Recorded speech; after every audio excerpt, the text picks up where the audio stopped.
Praise the lord. మన ప్రభువును ప్రియరక్షకుడైన యేసుక్రీస్తు నామములో మీ అందరికీ నా హృదయపూర్వక వందనములు.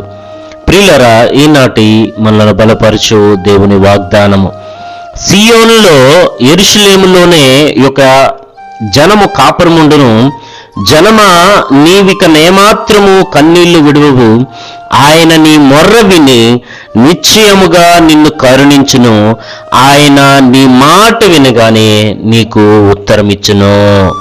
యెషయా గ్రంథము 30వ అధ్యాయము 19వ వచనము. దేవునికి స్తోత్రం, హల్లెలూయా. ప్రియులారా, దేవుడు ఖచ్చితంగా ఆయన ప్రజలు మొర్ర పెట్టినప్పుడు నిశ్చయముగా కరుణిస్తాడని, మన మాట వినగానే ఉత్తరం ఇస్తాడని దేవుని వాక్యం సెలవిస్తుంది. దేవునికి స్తోత్రం, హల్లెలూయా. ప్రియులారా, దేవుడు మనకు ఉత్తరం ఇవ్వాలంటే, మనం ప్రార్థించినప్పుడు దేవుడు ఉత్తరం ఇవ్వాలంటే, జవాబు ఇవ్వాలంటే, ఆయన మన పట్ల కృప చూపి కనికరం చూపి మన మాటకు జవాబు ఇవ్వాలంటే ప్రియులారా, మన జీవితంలో కొన్ని కలిగి ఉండాల్సిన క్రియలు ఉన్నాయి. దేవునికి స్తోత్రం. మన జీవితంలో దేవుడు ఏదైతే ఆశిస్తాడో ఆశించిన రీతిగా మన జీవితాలు ఉన్నట్లయితే ప్రియులారా, ఖచ్చితంగా దేవుడు జవాబు మన ప్రార్థనలకు ఇస్తాడు. దేవునికి స్తోత్రం, హల్లెలూయా. ఎప్పుడు దేవుడు మన ప్రార్థనలకు జవాబు ఇస్తాడంటే ప్రియులారా, మొట్టమొదటిగా కీర్తనల గ్రంథము 119వ అధ్యాయము 26వ వచనము మనము గమనించినట్లయితే ప్రియులారా, నా చర్య అంతయు నేను చెప్పుకొనగా నీవు నాకు ఉత్తరమిచ్చితివి, నీ కట్టడలను నాకు బోధింపుము. దేవునికి స్తోత్రం, హల్లెలూయా.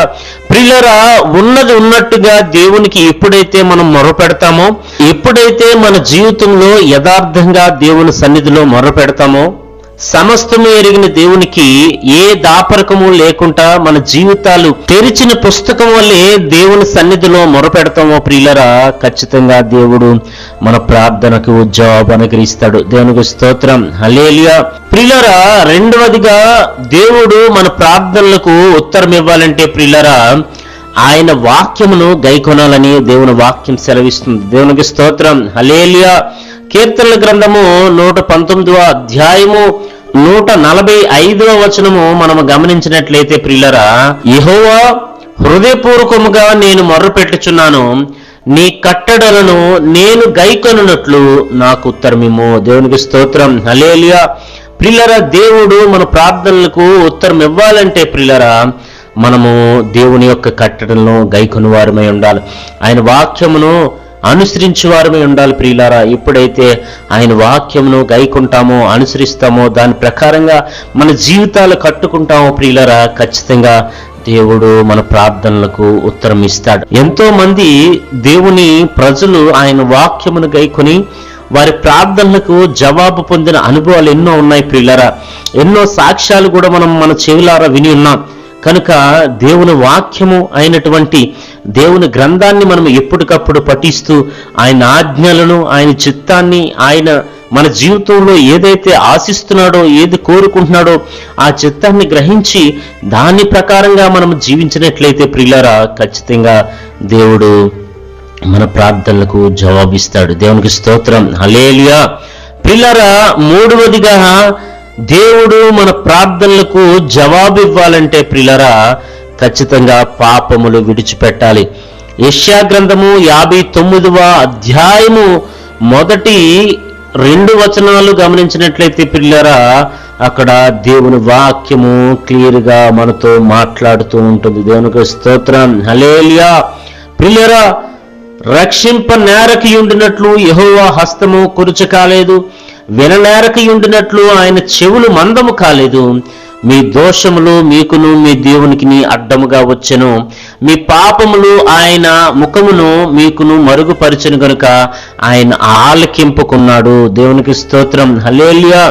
ప్రియులారా, దేవుడు మన ప్రార్థనలకు జవాబు ఇవ్వాలంటే ముందు మన ప్రార్థనలు ఆయన వినాలి, ఆయన సన్నిధి చేరాలి. ఆయన సన్నిధికి ఎప్పుడైతే మన ప్రార్థనలు చేరుతాయో ఆయన జవాబిస్తాడు ప్రియులారా. కానీ ఆయన సన్నిధికి చేరకుండా, ఆయన ఆలకింపకుండా అడ్డముగా మన యొక్క దోషములు, మన పాపములు అడ్డంగా ఉన్నాయని దేవుని వాక్యం సెలవిస్తుంది. కనుక ఖచ్చితంగా మన పాపములను విడిచిపెట్టి లేదా కలిగి ఉన్న పాపములకు పశ్చాత్తాపం పొంది దేవుని సన్నిధిలో పాప క్షమాపణ పొందుకొని మనము దేవుని సన్నిధిలో మొర్రపెట్టినట్లయితే ఖచ్చితంగా ఆయన కనికరము, ఆయన కృప మన ఏడులో ఖచ్చితంగా ఆయన జాలి చూపించే దేవుడు కనుక ప్రియులరా మనము పాప క్షమాపణ పొందుకుంటాం. మన ప్రార్థనలు దేవుని సన్నిధికి చేరుతాయి, ఆయన ఆలకిస్తాడు, మన ప్రార్థనలకు జవాబు దయచేస్తాడు. దేవునికి స్తోత్రం, హల్లెలూయా. అట్టి కృప దేవుడు మనకు అనుగ్రహించును గాక, ఆమేన్. ప్రార్థన. మహాపరిశుద్ధుడా, ప్రేమ కలిగిన మా ప్రియ పరలోకపు తండ్రి, మీకు స్తుతులు స్తోత్రాలు. నాయన ప్రభువా, ఈ ఉదయకాల సమయమున మీ మాటలు ధ్యానించడానికి మీరు ఇచ్చినటువంటి సమయము కొలది మీకు స్తుతులు స్తోత్రాలు. ఇదిగో నాయన తండ్రి, మీరు మా ప్రార్థనలకు ఉత్తరం ఇవ్వాలంటే నాయన ప్రభువా మీతో మనస్సు విప్పి ఉన్నది ఉన్నట్లుగా మాట్లాడాలని వాక్యం ద్వారా మాట్లాడినందుకు మీకు స్తుతులు స్తోత్రాలు. అలాగే నాయన రెండవదిగా మీ వాక్య ప్రకారంగా మా జీవితంలో నడుచుకోవాలని మాతో మాట్లాడినందుకే మీకు స్తుతులు స్తోత్రాలు నాయన ప్రభువా. అలాగే నాయన మూడవదిగా పాపములు విడిచిపెట్టాలని ఇదిగో తండ్రి మా ప్రార్థనలు మీ సన్నిధికి చేరకుండా మీరు ఆలకింపకుండా నాయన ప్రభువా మా దోషములు మా పాపములు అడ్డుకున్నవని అయ్యా మీ లేఖనం ద్వారా మాకు తెలియపరిచినందుకే మీకు స్తోత్రాలు తండ్రి, మీకు వందనాలు నాయన తండ్రి. మేము చేస్తున్న ప్రార్థనలకు జవాబు పొందుకునే వారిగా మమ్మల్ని మార్చమని, మమ్మల్ని మలచమని మా ప్రభువును రక్షకుడైన యేసుక్రీస్తు నామములో అడిగి పొందుకొనుచున్నాము తండ్రి, ఆమేన్.